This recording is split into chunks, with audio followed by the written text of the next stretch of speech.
تازہ ترین ویڈیوز کے لیے ہمارا چینل سبسکرائب کر کے بیل آئیکن پریس کریں تاکہ آپ کو ملے ہر اپڈیٹ سب سے پہلے۔ اب آگے کی طرف آئیں۔ آپ کہہ رہے ہیں کہ مال جو ہے وہ میں بڑی سٹرکٹ ایس او پی کے ساتھ کھول دوں۔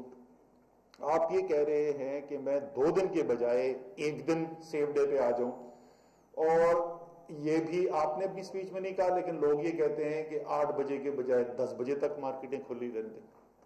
میں تو اسے کسی چیز سے بھی نہیں اتفاق کرتا۔ میں تو چاہتا ہوں کہ بغیر کسی ایس او پی کے ساری مارکیٹ کھلے۔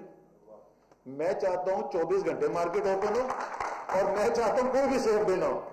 یہ میں بار بار این سی او سے بھی سمجھاتا ہوں۔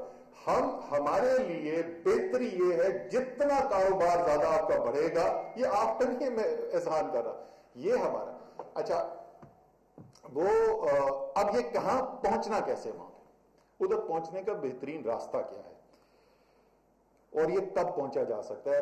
یہ وجہ ہے کہ میں آج آپ کے پاس آیا، اور آپ نے بالکل درست بات کی۔ میں آپ کو بتاؤں، میں باقی بھی ہمارے دوست احباب ہیں، سب ساتھ بیٹھتے ہیں اسمبلی کے اندر، یہ علی ایوان زیادہ ہوتا ہے وہاں پہ گپے شپے لگانے کے لیے، ہمیں بھی موقع ملتا ہے تو ہم بھی جاتے ہیں تو لوگوں سے گپ لگاتے ہیں۔